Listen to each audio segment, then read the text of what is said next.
His name was Marcin Rutkowski. In the file, there was no name, only a team number, a temporary cipher, and medical clearance. The objective was clear.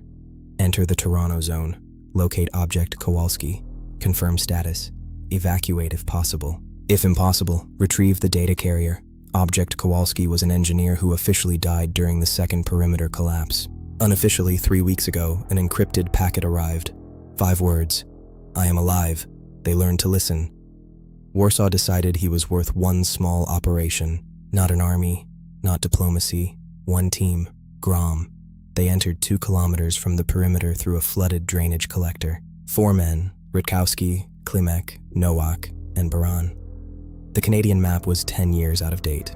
In the zone, even concrete was no longer reliable. Nowak heard heavy interference. Not jamming, not radiation, more like thousands of people speaking behind a thick wall. Marcin gave the signal to move. Toronto waited above them, gray, wet, and hiding. It didn't feel destroyed. It felt like it was watching. They moved through the intersections, checking roofs and cars. Every shadow in the dead metropolis seemed to imitation life. At an old streetcar stop, they saw a man. Panowie, tramway już nie przyjedzie. Gentlemen, the tram will not come anymore. Then he spoke again.